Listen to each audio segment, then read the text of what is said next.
Hi hello good evening. I hope आप लोग स्वस्थ होंगे, मस्त होंगे। यूट्यूब चैनल से सही जॉब में आप लोग का हार्दिक स्वागत है। आज का जो टॉपिक है, भारत में उच्च शिक्षा की विनियामक रूपरेखा, तो इसके बारे में हम चर्चा कर लेते हैं। जब केंद्र सरकार उच्च एवं तकनीकी शिक्षा के क्षेत्र में मानकों को निर्धारित करती है, वही स्कूली शिक्षा मुख्य रूप से राज्य का उत्तरदायित्व है। इसमें क्या किसके अंतर्गत कौन सा विद्यालय आता है, हम इसके बारे में चर्चा करेंगे। अगर समवर्ती सूची के अंतर्गत पूछा जाता है तो क्या हमारा शिक्षा आती है, तो शिक्षा के समवर्ती सूची में होने के कारण और राज्य को नियमन में समान शक्तियाँ प्राप्त हैं। क्या है, शिक्षा जो हमारे समवर्ती सूची में होने के कारण संघ और राज्य को नियमन में समान शक्तियाँ प्राप्त हैं। इसमें दो भाग डिवाइड किए गए हैं, केंद्र सरकार और राज्य सरकार। केंद्र सरकार के अंतर्गत आते हैं मानव संसाधन एवं विकास अन्य मंत्रालय। फिर वही मानव संसाधन विकास एवं अन्य मंत्रालय के अंतर्गत आते हैं, तो यहाँ पे दिखाया गया है विनियामक निकाय, व्यावसायिक परिषद, यूजीसी, AICTE आदि। ये सभी इस मानव संसाधन विकास मंत्रालय के अंतर्गत आते हैं। यहाँ पे जो राज्य सरकार इसके अंतर्गत क्या आती है, इसको देख लेते हैं। विभाग एवं उच्च तकनीकी शिक्षा परिषदें आती हैं, ये राज्य सरकार के अंतर्गत, केंद्र सरकार के अंदर। अगर क्वेश्चन ये पूछ देता है कि मानव संसाधन विकास मंत्रालय के अंतर्गत क्या है, केंद्र सरकार, राज्य सरकार या दोनों में से कोई नहीं, तो हमारा ये केंद्र सरकार पे ऑप्शन होगा। आगे देख लेते हैं। अगर ये दोनों मिलाकर देखा जाए तो उच्च शिक्षा संस्थान बनते हैं, और यह प्रत्यायन निकाय NASC और NBA को यहाँ पे उच्च शिक्षा संस्थान के अंतर्गत बताया गया है। ये है भारत में उच्च शिक्षा विनियामक प्रणाली। आगे देखते हैं। इसमें देखेंगे कौन कैसे वर्ग बांटे, कक्षाएं बांटे गए हैं। अब है यहाँ पे प्राथमिक शिक्षा, माध्यमिक शिक्षा, तृतीयक शिक्षा। यहाँ पे 3 टाइप्स की शिक्षा को बताया गया है।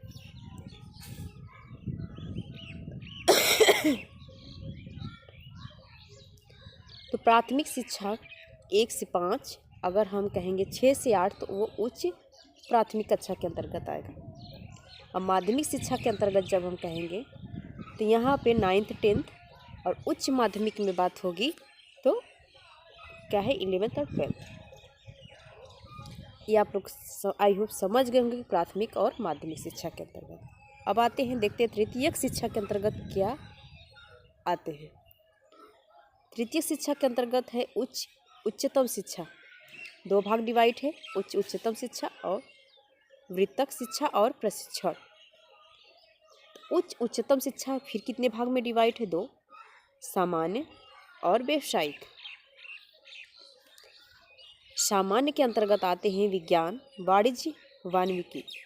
व्यवसायी के अंतर्गत आते हैं, व्यवसायिकी जो होती है अभियांत्रिकी, चिकित्सा, वास्तुकला।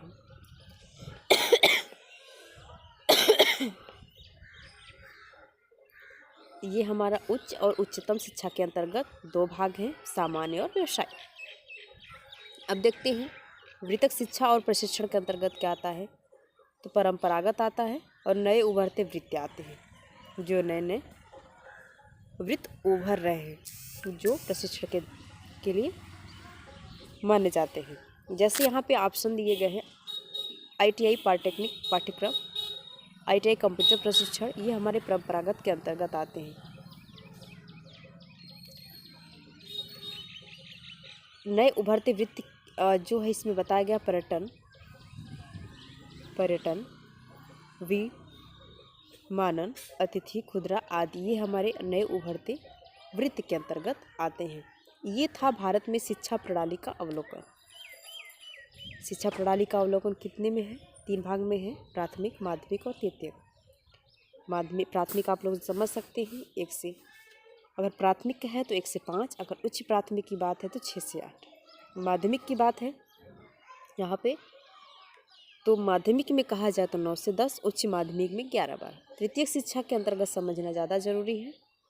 ये 2 भाग हैं, उच्चतम शिक्षा और वृत्तक शिक्षा और प्रशिक्षण। इसमें शिक्षा भी है और प्रशिक्षण ट्रेनिंग भी है और एजुकेशन भी है। इसमें 2 भाग है, उच्चतम शिक्षा के अंतर्गत सामान्य व्यावसायिक और वृत्तक मतलब ये वृत्तक मतलब वृत्त से ही मतलब बताया जा रहा है कि वृत्तक शिक्षा है और इसमें प्रशिक्षण भी है। ये परंपरागत भी हैं और नए उभरते। वृत्तक शिक्षा भी 2 टाइप से है, 2 भाग बताए हैं। उच्च शिक्षा भी 2 भाग है, इसमें सामान्य और व्यावसायिक और इसमें परंपरागत। और जो इस समय नए नए चीज़ें आ रही हैं, जो नए चीज़ प्रशिक्षण हो रहे हैं, नए नए टेक्नोलॉजी का प्रयोग हो रहा है, ये सभी यहाँ जैसे पर्यटन हो गया, विमानन हो गया, अतिथि हो गया, खुदरा आदि, ये सभी हमारे क्या है, नए उभरते वृत्ति के अंतर्गत है। आई होप आप लोग समझ गए होंगे। आज के लिए इतना ही। ये यूजीसी नेट का फर्स्ट पेपर है, क्वेश्चन यहाँ से पुटअप हो सकता है, इसलिए आप लोग के सामने लाना हमें लगा के सही होगा। आज के लिए इतना ही, धन्यवाद।